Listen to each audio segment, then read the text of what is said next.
El juego que nunca termina. Imagina que estás en una habitación llena de gente poderosa. No lo sabes, pero en este momento, justo ahora, están decidiendo tu futuro. No porque te odien, ni porque te admiren, sino porque pueden. Porque así funciona el mundo real. No el que te enseñaron en la escuela, no el de los discursos motivacionales, sino ese lugar silencioso donde se reparte lo que realmente importa: oportunidades, recursos, influencia. Este no es un libro sobre ética. Tampoco es un manual para convertirte en un tirano. Es algo mucho más valioso, una radiografía cruda pero necesaria de las reglas no escritas que gobiernan desde los pasillos de Washington hasta las juntas directivas de Silicon Valley. Reglas que, si las ignoras, te condenan a ser un espectador. Pero si las dominas, te convierten en arquitecto de tu destino. Durante los próximos capítulos, te mostraré lo que aprendí en 20 años estudiando a los estrategas más despiadados de la historia y a los más brillantes líderes modernos. Desde cómo César usaba la generosidad como arma psicológica, hasta la táctica que emplea Jeff Bezos para que sus rivales se destruyan solos. Revelaré patrones que van más allá de lo moral o inmoral, son simplemente cómo funciona el juego. Pero advierto, este conocimiento es peligroso. Una vez que veas estos hilos invisibles, no podrás dejar de notarlos en cada reunión, en cada negociación, en cada casual encuentro social. Y entonces tendrás que elegir, seguir las reglas o reescribirlas a tu favor. Si estás listo, empecemos. El primer movimiento es siempre el más importante y el que casi todos desperdician. Capítulo 1. Sé dueño de tu narrativa. El poder comienza con una pregunta simple: ¿quién controla la historia que los demás creen sobre ti? En un mundo donde las percepciones superan a la realidad, dominar tu narrativa no es un lujo, es una necesidad. Imagina a dos personas con las mismas habilidades, una es percibida como indispensable, la otra como prescindible. La diferencia no está en lo que hacen, sino en cómo lo comunican. Tomemos el caso de Oprah Winfrey. Nació en la pobreza, sufrió abusos y fue rechazada en sus primeros trabajos como periodista. Pero en lugar de permitir que esos hechos la definieran, los reescribió. No era una víctima, era una sobreviviente que transformó su dolor en propósito. Cuando fundó su propia red de medios, no vendió programas de entrevistas, vendió inspiración. Controló cada detalle de su imagen, desde su tono de voz hasta las historias que compartía. El resultado fue un imperio construido sobre una narrativa cuidadosamente diseñada. Este principio no es nuevo. Los grandes líderes de la historia, desde Julio César hasta Steve Jobs, entendieron que la realidad es maleable. César no solo conquistó Galia, escribió un libro sobre sus campañas, asegurando que su versión de los hechos fuera la que perdurara. Jobs, por su parte, no inventó la computadora personal, pero se aseguró de que Apple fuera recordada como la compañía que pensó diferente. En ambos casos, el mensaje no fue accidental. Fue calculado. Hoy, este juego se ha vuelto más complejo. Las redes sociales han democratizado la narrativa, pero también la han fragmentado. Cualquier persona con un teléfono puede construir una imagen pública, pero también puede ser destruida por un mal tuit o un vídeo fuera de contexto. Ejemplos sobran: ejecutivos que pierden sus empleos por comentarios antiguos, celebridades canceladas por errores del pasado. La lección es clara: si no defines tu historia, otros lo harán por ti. ¿Cómo aplicar esto en tu vida? Comienza con estos 3 pasos. 1. Identifica tu mito central. Todo personaje poderoso tiene una historia que lo respalda. ¿Eres el underdog que superó todas las expectativas? ¿El genio incomprendido? ¿El líder tranquilo que actúa cuando otros hablan? Elige un arquetipo que resuene con tus metas y repítelo consistentemente.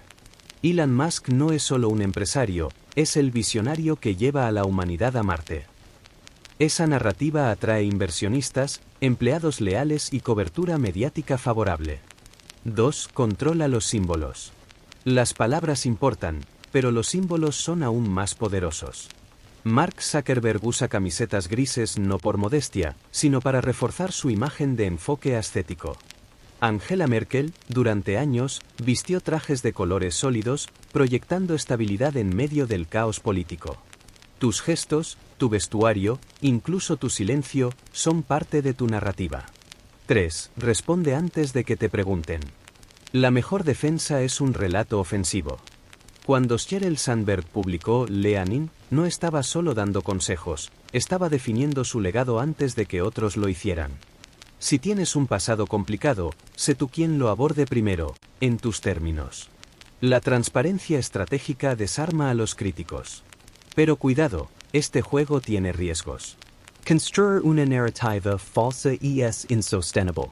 Elizabeth Holmes intentó venderse como la próxima Steve Jobs, pero cuando la realidad no coincidió con el mito, todo se derrumbó.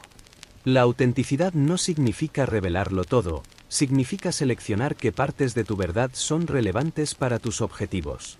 Al final, dominar tu narrativa no se trata de manipulación grosera. Se trata de entender que en la batalla por el poder, la historia más convincente gana. Y esa historia puede ser la tuya, si decides escribirla. El siguiente capítulo explora cómo usar el tiempo a tu favor, porque en el mundo del poder, la paciencia nunca es pasividad. Es una trampa en espera. Capítulo 2. La paciencia como arma estratégica. En un mundo obsesionado con la velocidad, donde las noticias duran segundos y las carreras se miden en likes, el verdadero poder pertenece a quienes dominan el arte de esperar. La impaciencia es el error cardinal de los principiantes. La paciencia, en cambio, es el arma silenciosa de los maestros. Napoleón Bonaparte, uno de los estrategas más brillantes de la historia, cometió su mayor error cuando abandonó la paciencia. En 1812, invadió Rusia con un ejército masivo, seguro de una victoria rápida. Pero los rusos se replegaron, quemando sus propias tierras, dejando al enemigo sin suministros. El invierno llegó, y lo que debía ser una campaña relámpago se convirtió en una derrota catastrófica. El mismo Napoleón que había ascendido calculando cada movimiento, cayó por no saber esperar. Contrastemos esto con Warren Buffett. En 1965 compró una empresa textil en quiebra llamada Berkshire Hathaway. Mientras otros inversionistas saltaban de una oportunidad a otra, Buffett se movió con una lentitud deliberada. Reinvirtió las ganancias en seguros, luego en Coca-Cola, Apple y otras compañías con modelos sólidos. Su regla era simple: el mercado transfiere dinero de los impacientes a los pacientes. Hoy, Berkshire vale más de 800.000 millones de dólares. La paciencia estratégica no es inacción. Es acción contenida. Es reconocer que el tiempo puede ser tu aliado si sabes usarlo. Primer principio. Deja que los errores ajenos maduren. En 1999, Amazon estaba perdiendo dinero. Los analistas clamaban que Jeff Bezos debía volverse rentable de inmediato. Bezos ignoró el ruido. Sabía que sus competidores, obsesionados con complacer a Wall Street, recortarían inversiones clave. Así fue. Cuando la burbuja.com estalló, Amazon era una de las pocas supervivientes. Había esperado a que sus rivales se destruyeran solos. Segundo principio. El tiempo revela información. En el ajedrez, los jugadores mediocres apresuran sus movimientos. Los grandes maestros saben que cada turno revela algo sobre el oponente. Lo mismo aplica en los negocios y la política. Angela Merkel gobernó Alemania durante 16 años en parte porque dejaba que las crisis se desarrollaran antes de actuar. Durante la crisis del euro, mientras otros líderes entraban en pánico, ella esperó. Su silencio forzó a otros a revelar sus posiciones, dándole ventaja en las negociaciones. Tercer principio. La espera multiplica el impacto. Steve Jobs no inventó el reproductor MP3. Llegó tarde al mercado, en 2001, cuando ya existían docenas de modelos. Pero esperó hasta que la tecnología táctil estuvo lista, luego lanzó el iPod con una interfaz impecable. Lo mismo hizo con el iPhone. No fue el primer smartphone, pero su timón lo hizo revolucionario. Los impacientes confunden movimiento con progreso. Los pacientes saben que ciertas victorias solo pueden lograrse cuando el mundo está listo para recibirlas. Los peligros de la falsa paciencia. Hay una diferencia entre esperar estratégicamente y postergar por miedo. La verdadera paciencia tiene un objetivo claro. La procrastinación, no. Mark Zuckerberg entendió esto. En 2012, Facebook compró Instagram por $1.000 millones cuando la app solo tenía 30 millones de usuarios. Los críticos lo llamaron exagerado. Pero Zuckerberg vio lo que otros no: Instagram crecería con el tiempo. No esperó por indecisión, esperó porque el momento exacto para actuar era ese. Ejercicio práctico. La próxima vez que enfrentes una decisión importante, pregúntate: ¿qué ganaría si actúo ahora? ¿Qué podría revelarse si espero? ¿Mis competidores están cometiendo errores por impaciencia? Recuerda, el tiempo no es solo un recurso. Es un arma. Domínalo y dominarás el juego. El próximo capítulo explora cómo los líderes más astutos usan el silencio no como vacío, sino como herramienta de control. Porque en ocasiones, decir menos es la forma definitiva de mandar. Capítulo 3. El poder estratégico del silencio. En la corte del emperador Carlos V, se decía que los embajadores más peligrosos no eran los que hablaban mejor, sino los que mejor sabían callar. 500 años después, este principio sigue vigente. En un mundo saturado de ruido, donde todos compiten por atención, el silencio se ha convertido en la forma más sofisticada de poder.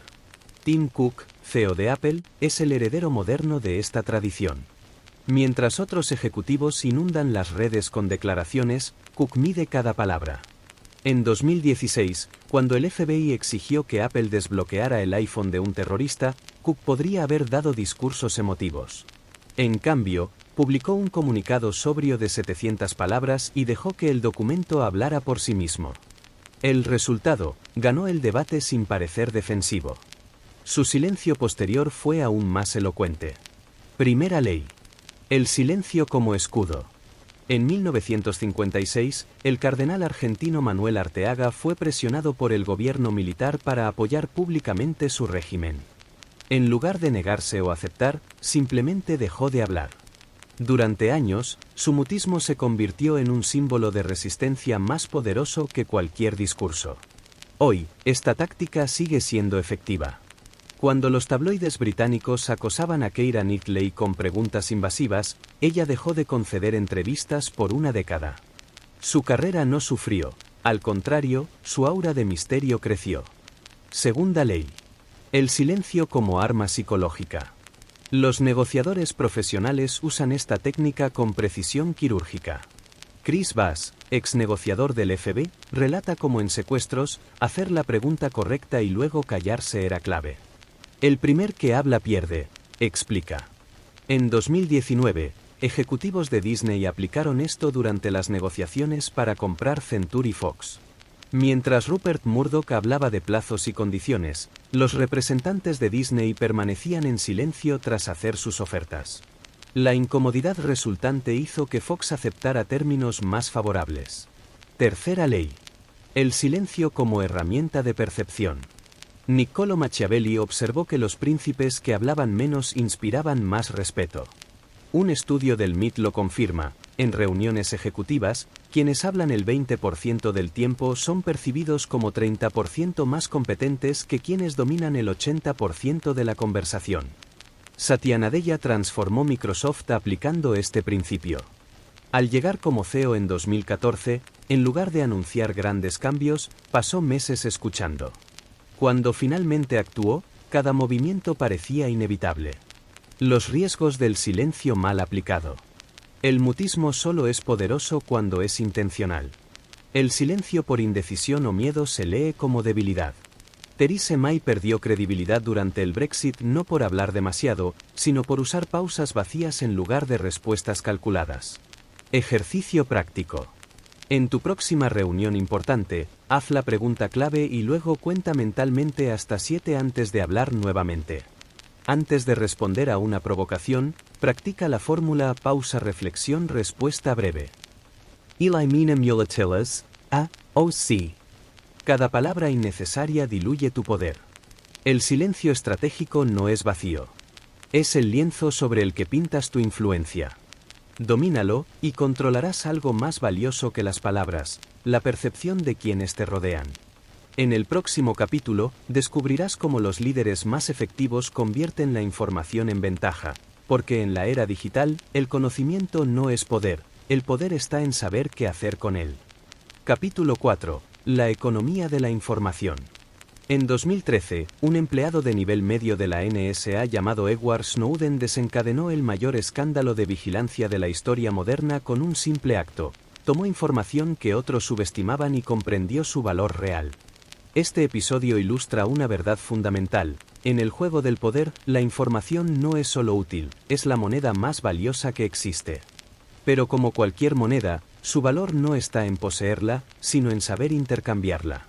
El mito de la transparencia. Vivimos en la era de la información ilimitada, donde cada minuto se suben 500 horas de vídeo a YouTube y se envían 200 millones de correos electrónicos. Sin embargo, esta abundancia ha creado una paradoja. Cuantos más datos disponibles, menos comprensión real existe. Los líderes efectivos no son los que más saben, sino los que mejor filtran lo que saben. Bill Gates implementó esto en Microsoft durante los años 90. Mientras competidores como IBM compartían abiertamente sus investigaciones, Gates creó un sistema interno donde cada departamento solo recibía la información estrictamente necesaria. Esta asimetría controlada le permitió mover piezas sin que los rivales anticiparan sus jugadas. 3 niveles de control de información. Información que acumulas pero no compartes. En 2004, Google comenzó a recolectar datos de búsquedas aparentemente inocentes. 10 años después, ese acervo les permitió desarrollar algoritmos predictivos que hoy generan el 80% de sus ingresos. La lección: lo que hoy parece irrelevante puede ser estratégico mañana. Información que intercambias selectivamente. Durante las negociaciones del Tratado de Libre Comercio de América del Norte en los 90, los representantes mexicanos usaron una táctica brillante: dejaron filtrar información falsa sobre sus límites negociadores mientras protegían sus verdaderas cartas. El resultado fue que Canadá y Estados Unidos ajustaron sus expectativas antes de llegar a la mesa. Información que destruyes. El expresidente de Colombia, Juan Manuel Santos, reveló en sus memorias que durante las negociaciones con las FARC, su equipo quemaba las notas diarias. Sabían que cualquier registro podría ser usado en su contra. El arte de la filtración estratégica. Sheryl Sandberg dominó esta técnica en Facebook. Cuando la compañía enfrentaba crisis de privacidad, ella permitía que ciertos detalles se filtraran a medios seleccionados, moldeando así la narrativa antes de declaraciones oficiales. Ejercicio práctico. Crea un mapa de información personal, identifica qué sabes tú que otros ignoran, qué saben otros que tú ignoras, y qué datos son de dominio público. Antes de revelar cualquier dato, pregúntate: ¿cómo puede esto usarse en mi contra dentro de un año? Practica el principio del embudo, da detalles concretos sobre temas triviales, pero sé vago en lo crucial. El error fatal. El caso Theranos demostró el lado oscuro de este juego. Elizabeth Holmes creyó que podía controlar demasiada información. Cuando los datos reales emergieron, su imperio se desmoronó. La información oculta debe ser verídica, las mentiras siempre se descubren. En el próximo capítulo, exploraremos cómo los líderes más astutos convierten debilidades percibidas en ventajas estratégicas, porque en el teatro del poder, hasta las limitaciones pueden ser armas si se enmarcan correctamente. Capítulo 5. La alquimia estratégica. Convertir debilidades en armas. La historia recuerda a los generales que ganaron batallas con ejércitos inferiores, a los empresarios que transformaron limitaciones en innovaciones y a los políticos que hicieron de sus orígenes humildes un símbolo de autenticidad. Este es el arte más sutil del poder. No se trata de ocultar tus debilidades, sino de transmutarlas en ventajas. El principio del judo estratégico. En 2008, cuando el entonces desconocido Barack Obama fue acusado de falta de experiencia, no intentó negarlo. En su discurso en la convención demócrata, lo reconoció abiertamente: sé que no he pasado décadas en Washington, pero he pasado suficiente tiempo allí para saber que las cosas deben cambiar. Convirtió su novatismo en prueba de frescura, mientras que su oponente, John M. Cain, quedó atrapado como representante de un establishment impopular. Richard Branson aplicó la misma lógica al construir Virgin.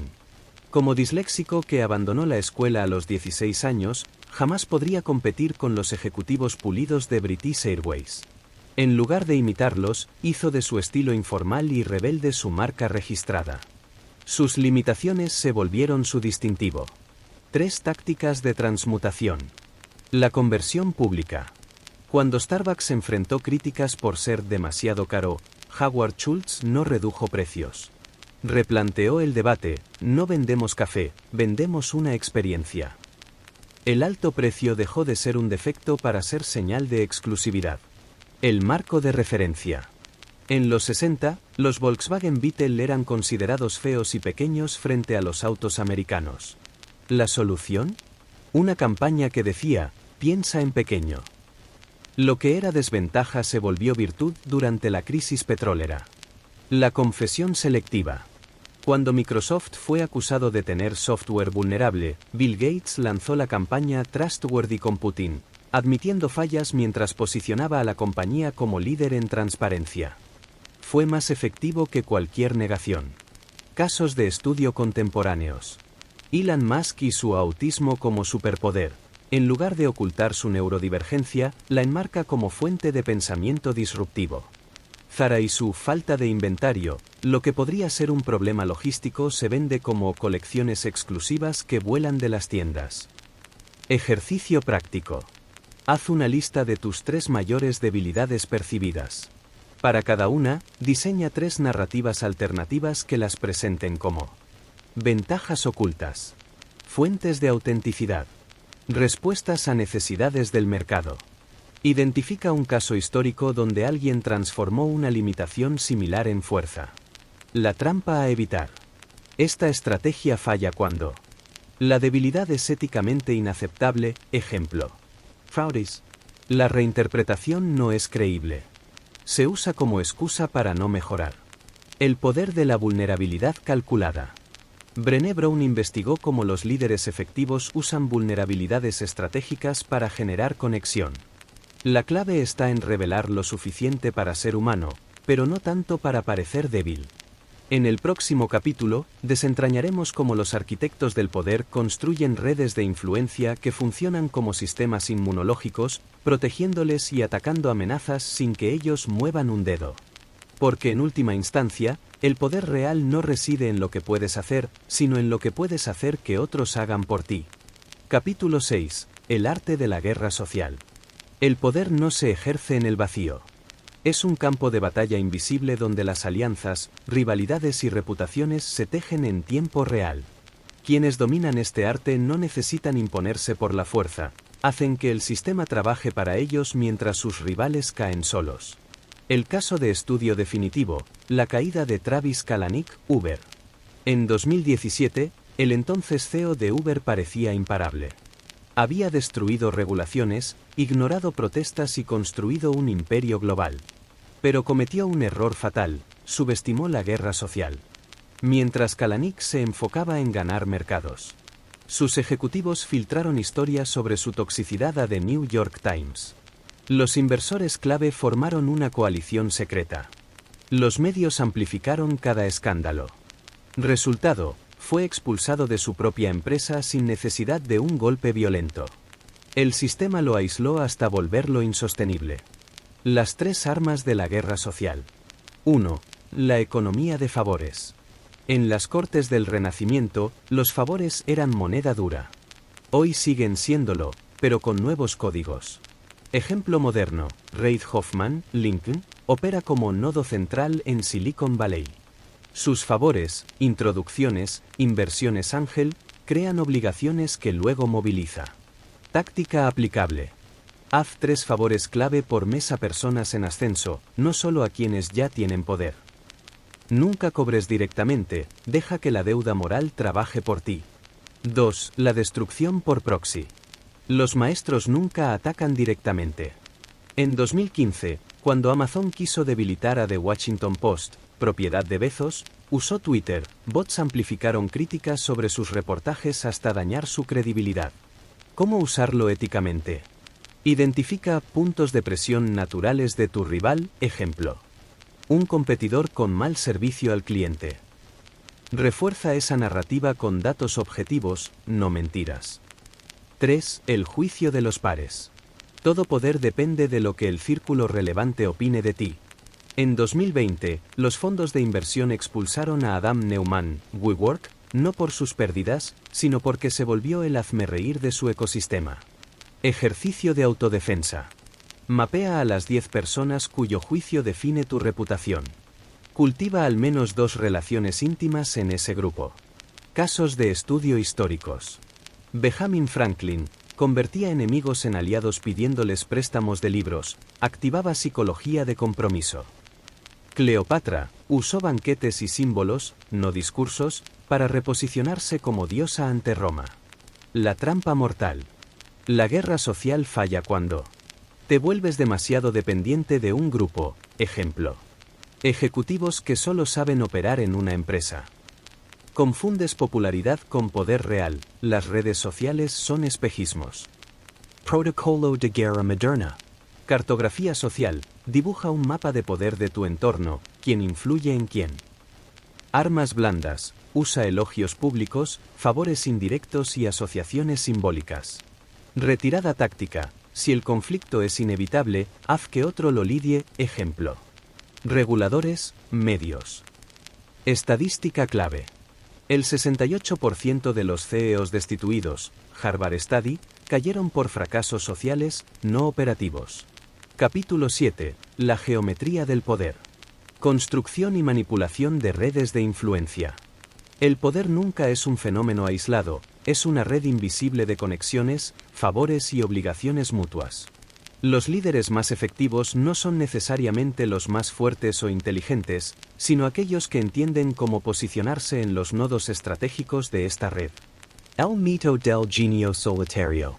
Steve Jobs es recordado como un visionario individual, pero su verdadero genio fue construir una red de talentos.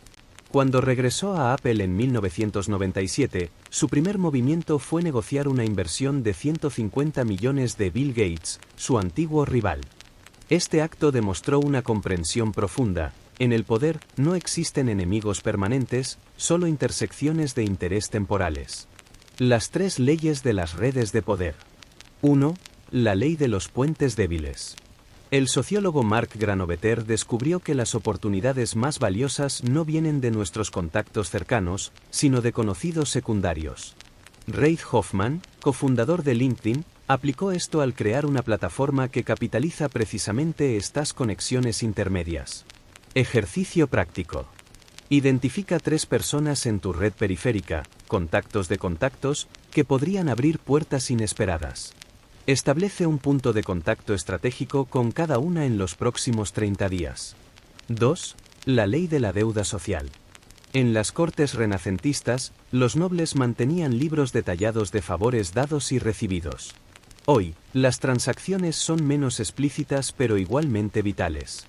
Jeff Bezos operacionalizó esto con el Flywheel de Amazon. Cada servicio, AWS, Marketplace, crea interdependencias que hacen imposible abandonar el ecosistema. Caso de estudio. Cuando Satya Nadella tomó Microsoft, heredó una cultura de competencia interna. Su movimiento fue convertir a antiguos rivales, como Salesforce y Oracle, en socios estratégicos, ampliando así la red de influencia de la compañía. 3. La ley de los nodos críticos. En cualquier red, el poder se concentra en quienes controlan los flujos de información. Sheryl Sandberg no era la ingeniera más brillante de Facebook, pero como CEO, se posicionó como el conducto obligado entre equipos, adquiriendo influencia desproporcionada. Táctica applicable. Mapea los flujos de decisión en tu organización.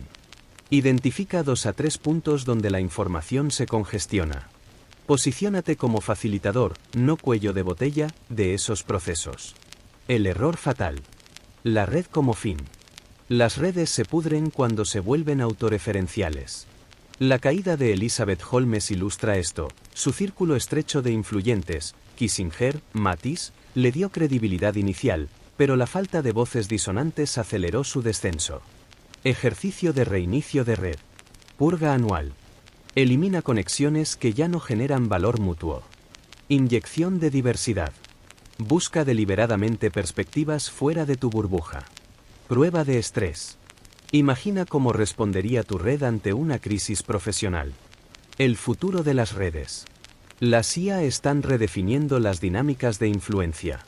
Los líderes del mañana serán quienes cultiven redes humanas que los algoritmos no puedan replicar. Diseñen arquitecturas de conexión, no solo acumulen contactos. Sepan cuándo romper la red para saltar a una superior. En el próximo capítulo, desentrañaremos cómo los grandes estrategas diseñan y escapan de trampas sociales, porque el poder supremo consiste en cambiar las reglas del juego cuando otros apenas están aprendiendo a jugar. Capítulo 8. El arte de cambiar las reglas. Los verdaderos maestros del poder no solo juegan bien el juego, lo rediseñan a su favor cuando las circunstancias lo requieren. Este es el nivel más alto de la estrategia, transformar el tablero mismo para convertir desventajas en ventajas estructurales. El golpe de ajedrez de Netflix. En 2007, cuando Blockbuster dominaba el alquiler de películas, Netflix ejecutó una jugada que redefinió la industria. En lugar de competir en el terreno establecido, más tiendas físicas, más inventario, Reed Hastings cambió radicalmente las reglas. Cambió la métrica de éxito. De películas alquiladas a horas de entretenimiento. Reinventó la monetización. Suscripciones mensuales versus pagos por alquiler. Redibujó los límites. De distribuidor a productor de contenido. El resultado fue que cuando Blockbuster intentó reaccionar, ya estaba peleando una guerra obsoleta. Las 3 tácticas para reescribir las reglas. 1. La distracción estratégica. En 1962, durante la crisis de los misiles, Kennedy recibió una carta ultrajante de Khrushchev. En lugar de responder directamente, su equipo filtró a la prensa una carta diferente, más conciliadora, que el líder soviético había enviado previamente. Cambiaron el marco del debate sin alterar los hechos. Aplicación moderna. Cuando Tesla abrió sus patentes en 2014, parecía un acto de generosidad. En realidad redefinió la carrera de vehículos eléctricos hacia estándares que ya dominaba. 2. La creación de nuevas categorías. Howard Schultz no vendió mejor café que sus competidores, inventó la categoría tercer lugar, entre el hogar y el trabajo. Esto le permitió escapar de comparaciones directas de precio, calidad. Crear métricas exclusivas, experiencia, no tazas vendidas. Ejercicio. Identifica 3 supuestos incuestionables en tu industria. ¿Cómo podrías volverlos irrelevantes? 3. La trampa de la inversión. Los grandes jugadores a menudo dejan deliberadamente errores en sus sistemas para que los competidores los copien. Cuando estos invierten en replicar el modelo defectuoso, el innovador ya ha pasado a la siguiente generación. Caso histórico. Los generales romanos fingían retiradas caóticas para que el enemigo abandonara posiciones defensivas. Los peligros del cambio de reglas. El efecto boomerang. Cuando la nueva dinámica te perjudica más, ejemplo. Uber y las regulaciones que ayudó a crear. La sobreextensión. Cambiar demasiadas variables a la vez, ejemplo. Quibi y su apuesta simultánea por formato, contenido y distribución. La pérdida de credibilidad. Si los cambios parecen meras tretas, ejemplo. WeWork reinventando sus métricas contables. Ejercicio de reingeniería de poder. Mapea las reglas no escritas de tu ecosistema, jerarquías, procesos de decisión, indicadores de éxito. Identifica quails. Son obsoletas pero nadie se atreve a cuestionar. Pueden redefinirse sin confrontación directa. Deberían invertirse para crear caos controlado. Diseña 2 a 3 interruptores estratégicos para cambiar discretamente estas reglas. El futuro de las reglas. Con el auge de la IA generativa y los metaversos, las próximas batallas de poder se librarán en la creación de nuevos sistemas de valor, cripto, tokens de reputación. Marcos legales ad hoc, como las ZEs. Realidades alternativas, de EFAQs como herramientas geopolíticas. Los líderes del mañana no serán quienes mejor cumplan las normas, sino quienes diseñen los sistemas donde las normas se escriben. En el próximo capítulo, exploraremos cómo los estrategas más refinados convierten incluso sus derrotas en instrumentos de poder, porque a veces perder una batalla es la forma más elegante de ganar la guerra. Capítulo 9. La paradoja de la derrota estratégica. Existe una clase especial de poder que solo se revela a través de lo que superficialmente parece fracaso. Los grandes estrategas comprenden que ciertas batallas deben perderse deliberadamente para ganar posiciones superiores. Este es el arte oscuro de convertir reveses en ventajas a largo plazo. El contraataque de Nintendo. En 2016, cuando Pokémon Go se convirtió en un fenómeno global, Nintendo experimentó una paradoja. Sus acciones subieron 25% a pesar de que solo poseía el 32% de la franquicia. Cuando los inversores entendieron esto, las acciones cayeron bruscamente. El CEO Tatsumi Kimishima hizo entonces algo contraintuitivo: amplificó la narrativa de decepción. Resultado: limpió expectativas infladas. Ganó tiempo para desarrollar Switch. Posicionó el fracaso como excusa para cambios radicales. 2 años después, Switch batió récords de ventas.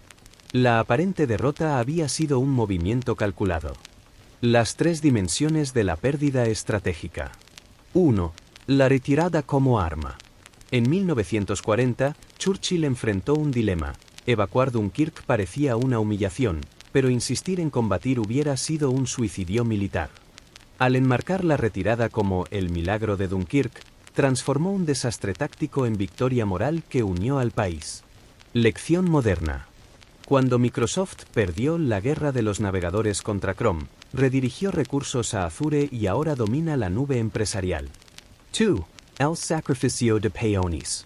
En ajedrez, los grandes maestros a veces entregan piezas para ganar posición. En 2012, Amazon permitió que estados grabaran sus ventas online, aparente derrota, a cambio de acelerar la expansión de centros logísticos, victoria estratégica. Ejercicio. Identifica un peón en tu organización, proyecto, relación, activo, cuyo sacrificio podría abrir oportunidades mayores. 3. La derrota como señuelo. Steve Jobs dejó que Apple perdiera la guerra de las computadoras en los 90 para concentrarse en dispositivos móviles. Cuando los competidores celebraban su victoria en un mercado que se volvía irrelevante, él preparaba el iPhone. Anatomía de una rendición calculada. Selección del campo de batalla. Pierde solo en terrenos que estés dispuesto a ceder. Control de la narrativa. Enmarca la retirada como elección estratégica. Preparación del contragolpe. Asegura que cada pérdida libere recursos para ganar en otro frente. Casos de fracaso mal convertido. Kodak. Inventó la cámara digital pero evitó canibalizar su negocio químico. Yahoo rechazó comprar Google por $1 millón en 1997 y Facebook por 1.000 millones en 2006. Ejercicio de alquimia estratégica. Toma un revés reciente y redefínelo como oportunidad. ¿Qué recursos libera? Identifica qué dogmas quedaron expuestos como obsoletos. Diseña una trampa inversa donde competidores sobreextiendan en tu terreno abandonado. El poder de la vulnerabilidad controlada. Los estudios muestran que líderes que comparten fracasos selectivos aumentan su credibilidad en 42%, Harvard Business Review. Reciben 37% más colaboración espontánea, Mitt Sloan. La clave está en revelar solo los errores que ya fueron superados. Illustran lecciones valiosas. Humanizan sin debilitar. El futuro de la derrota. En la era de la inteligencia artificial, donde los algoritmos optimizan para victorias inmediatas, la capacidad humana de perder estratégicamente se convertirá en ventaja competitiva contra máquinas. Antídoto contra la disrupción. Herramienta para sostenibilidad a largo plazo. En el próximo capítulo, descifraremos el código final del poder, cómo los verdaderos maestros diseñan sus salidas para que incluso su declive sea una lección de estrategia. Porque el último movimiento define cómo será recordado todo el juego. Capítulo 10. El arte de la salida estratégica. El verdadero maestro del poder no solo sabe cuándo entrar, sino cuándo y cómo salir. Una retirada mal ejecutada puede destruir un legado, una salida bien orquestada lo inmortaliza. Este es el nivel más alto de la estrategia, convertir la despedida en una última jugada maestra. El último movimiento de Rockefeller. En 1911, cuando la Corte Suprema ordenó la disolución de Standard Oil, John D. Rockefeller parecía derrotado. Pero su retirada fue una obra maestra estratégica. Convirtió la ruptura en multiplicación. Las 34 compañías resultantes valían colectivamente más que el monopolio original. Se reposicionó como filántropo. Donó el 10% de su fortuna sistemáticamente, reescribiendo su legado. Preparó sucesores. Sus herederos mantuvieron influencia por décadas en las nuevas empresas. El resultado fue que Rockefeller terminó con más poder económico disperso que cuando controlaba el trust directamente. Las 3 leyes de las salidas estratégicas. 1. La ley del punto óptimo. Warren Buffett dice, es mejor salir 5 años demasiado pronto que 1 minuto demasiado tarde. Disney demostró esto al retirar a Michael Eisner en 2005 justo cuando sus errores eran evidentes pero antes del colapso total. Ejercicio. Establece 3 señales objetivas que indicarán cuando es momento de salir de tu posición actual. 2. La ley de la transmutación. Jack Dorsey dejó Twitter, ahora X, 2 veces. En 2008, fue expulsado pero usó el tiempo para crear Square. En 2021, salió voluntariamente antes del caos de Musk, preservando su reputación. Ambas salidas le permitieron convertir pérdida de control en ganancia de estatus. 3. La ley del vacío controlado.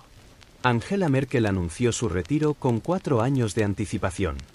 Este plazo permitió transferir poder gradualmente, evitar una sucesión caótica, mantener influencia tras salir. Casos de salidas fallidas. Steve Jobs, 1985. Fue expulsado de Apple sin red de seguridad, aunque regresó triunfalmente. Travis Kalanick, Uber. Su salida forzada lo dejó sin voz en la compañía que creó. El protocolo de salida maestra. Prepara el terreno, 2 a 5 años antes. Diversifica bases de poder. Cultiva sucesores leales pero independientes. Crea estructuras que sobrevivan sin ti. Orquesta la narrativa. Enmarca la salida como elección, no obligación. Conecta con un propósito superior, familia, salud, nuevo desafío. Diseña tu sombra post-salida. Mantén influencia a través de aliados clave. Establece mecanismos de veto silencioso para emergencias. Ejercicio de futuro retrospectivo. Imagina que es 2030. ¿Cómo quieres que describan tu salida?